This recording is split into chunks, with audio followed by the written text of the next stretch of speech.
30ഓളം സിനിമകളിൽ ഏകദേശം ഒരു 25-ന് മീതെ 25-30 സിനിമകളിൽ അഭിനയിച്ചിട്ടുണ്ട്. കുറേ നാളുകൾക്ക് മുമ്പേ അഭിനയം തുടങ്ങിയതാണ്. അതായത് എനിക്ക് തോന്നുന്നു ഒരു 25 വർഷം ആയിട്ടുണ്ട്. എന്നിട്ടും സീരിയലിലാണ് ഇപ്പോഴും കൂടുതൽ ചെയ്യുന്നത് അല്ലേ? ഇല്ല, സിനിമയും ചെയ്തിട്ടുണ്ട്. പക്ഷേ അങ്ങനെ ഒരു വേർതിരിവ് സീരിയൽ ആണ്. രണ്ടും ഏകദേശം സെയിം ആയിരിക്കും. പക്ഷേ സീരിയൽ എന്ന് പറയുമ്പോൾ ഒരുപാട് എപ്പിസോഡ്സ് ഇങ്ങനെ പോകുമല്ലോ. അപ്പോൾ അത് ഒരുപാട് എപ്പിസോഡ്സ് ഇങ്ങനെ ഉള്ളപ്പോൾ അത് അധികം ചെയ്യാൻ പറ്റില്ല നമുക്ക് സീരിയൽസേ. അപ്പോൾ അതിനൊരു നമ്മളിപ്പോൾ ഒരു സീരിയലോ 2 സീരിയലോ ഒക്കെ കമ്മിറ്റ് ചെയ്ത് കഴിഞ്ഞിട്ടുണ്ടെങ്കിൽ ഒരുപാട് എപ്പിസോഡ്സ് വരും. ആ എപ്പിസോഡ്സ് ഇങ്ങനെ പോകുമ്പോൾ ആൾക്കാർ കാണുമ്പോൾ നമ്മളിങ്ങനെ ഒരു നിറഞ്ഞു നിൽക്കുന്ന ഫീലിംഗ് ഉണ്ടാവും. പക്ഷേ സീരിയൽസിൻ്റെ എണ്ണം എടുത്തു കഴിഞ്ഞിട്ടുണ്ടെങ്കിൽ അത്ര കൂടുതലുണ്ടാവില്ല. ചെയ്തിരിക്കുന്നതെല്ലാം നല്ല സീരിയലുകളാണ്.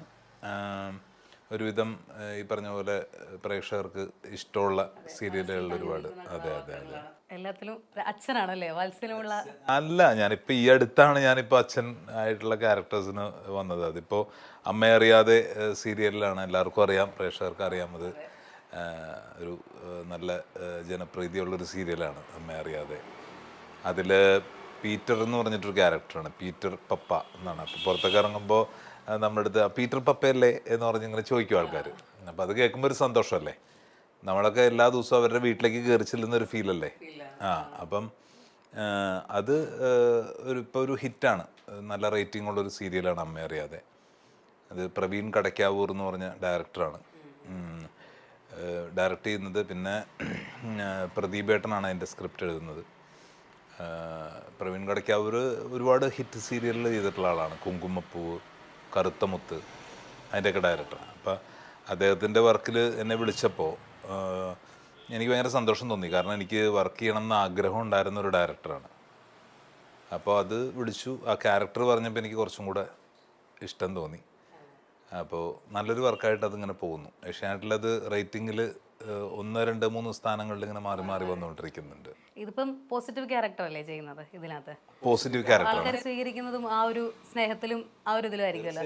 അപ്പം ഇപ്പൊ ചാപ്പാക്കുരിശ് ഉള്ള സിനിമകളിൽ ഒരു ഗ്രേ ഷെയ്ഡ് നിൽക്കുന്ന ക്യാരക്ടറായിരുന്നു. അതിന്റെ ഒരു ഇമ്പാക്ട് എങ്ങനെയായിരുന്നു ആൾക്കാർ?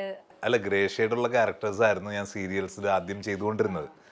ഇത്തിരി വില്ലൻ ക്യാരക്ടേഴ്സ് ആയിരുന്നു ചെയ്തിരുന്നത്. അതിന് ഡെഫിനറ്റ്ലി ആൾക്കാരുടെ ഭാഗത്തുനിന്ന് നമ്മളോട്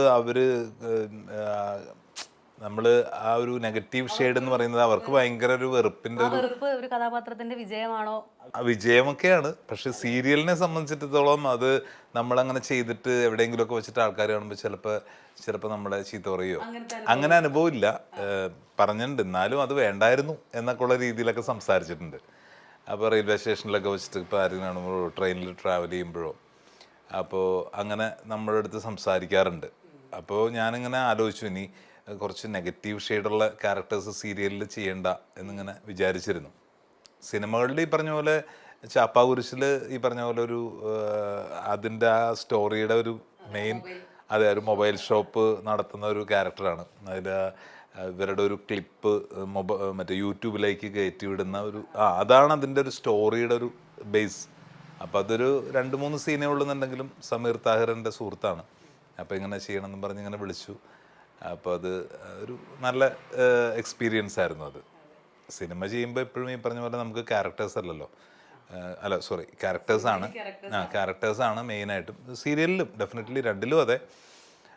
പക്ഷേ സിനിമയിൽ നമുക്ക് കുറച്ചും കൂടെ ഇപ്പോൾ ഈ ഗ്രേ ഷെയ്ഡുള്ള ക്യാരക്ടേഴ്സ് എന്ന് പറഞ്ഞാൽ അത് ആ സിനിമ കഴിയുന്നതോടെ അത് കഴിഞ്ഞു. നമ്മൾ അടുത്ത സിനിമ ചെയ്യുമ്പോൾ വേറൊരു ക്യാരക്ടറായിരിക്കും.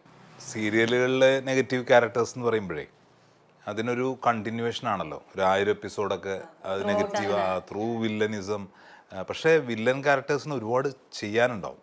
മാനറിസംസും കുറേ ചെയ്യാൻ ഉണ്ടാവും ആ ക്യാരക്ടറിന്. പോസിറ്റീവ് ക്യാരക്ടർ ആകുമ്പോൾ അത് നിന്ന് കാര്യങ്ങൾ സംസാരിക്കാൻ പോവുക. പക്ഷേ ഇഷ്ടം കൂടുതൽ ആൾക്കാർക്ക് ഈ പോസിറ്റീവ് ക്യാരക്ടർ ചെയ്യുന്ന ആളുകളോടാണ്. അത് ഞാൻ അനുഭവിച്ചറിഞ്ഞു. ഞാൻ രണ്ടും ചെയ്തിട്ടുള്ളതുകൊണ്ട് എനിക്ക് ആ രണ്ടിൻ്റെയും എക്സ്പീരിയൻസ് അറിയാം. പ്രത്യേകിച്ച് നമ്മൾ ഈ പുറത്തേക്കൊക്കെ ഇറങ്ങുമ്പോൾ ആൾക്കാർ ഈ ഫാദർ ക്യാരക്ടർ ചെയ്യണതിനെ പറ്റി സംസാരിക്കാറുണ്ട്. അപ്പോൾ അതൊക്കെ നമുക്ക് വളരെ സന്തോഷം തോന്നുന്ന കാര്യമാണ്.